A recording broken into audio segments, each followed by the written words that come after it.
Amr Abdul-Aziz from Al-Quds city, and I want to thank you all and greet you all for this work that you are doing for the sake of the Palestinian prisoners and their case. I'm a blind person.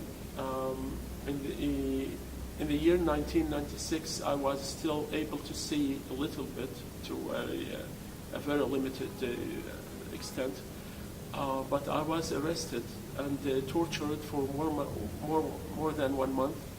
Then I was terribly, in fact, tortured until I lost my sight totally, and I was released to a house arrest for 2 years. I'm naturally against occupation, against discrimination, against all kinds of oppression and manipulation of people and enslavement of people. So this is what provoked the Zionists against me. 7 life sentences plus 30 years, because they believed that I had visualized and watched for a group of Palestinians who went out to Israel to make a military operation. This is what they claimed, and they did not have any proof against me. They only used a secret file, they call it, a secret file that's given to the judge, and he's not a judge anyway.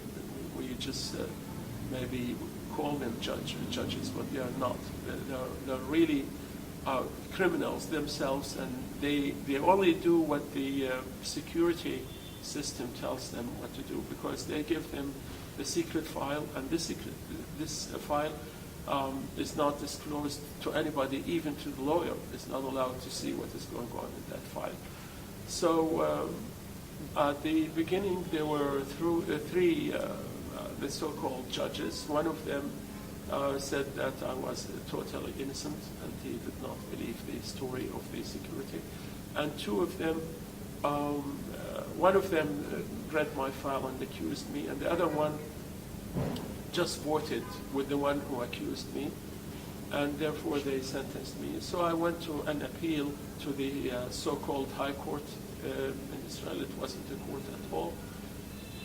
I paid so much money, about $30,000 US dollars, and then after that, the lawyer, he just made everything, but they did not discuss anything.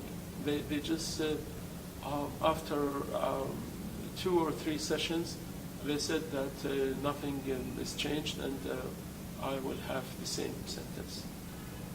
So it wasn't a court at all. These are not prisons.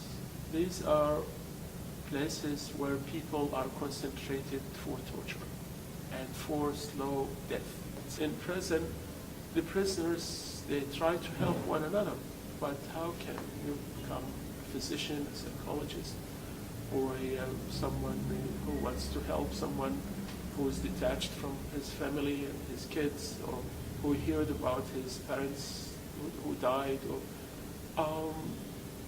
it's a situation that makes someone waits for the impossible, either to die or to get a miracle to get you out of prison. Such criminals have full power, absolute power to do whatever they want to do. They believe that they are above the law, and nobody in the world would hold them accountable for their crimes. So they believe that all the crimes that they do against the prisoners, the world would not know about it, and they isolate the prisoners.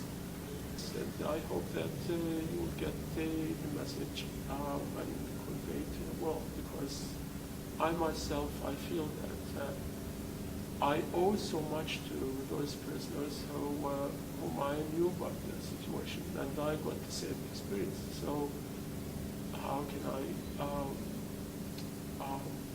just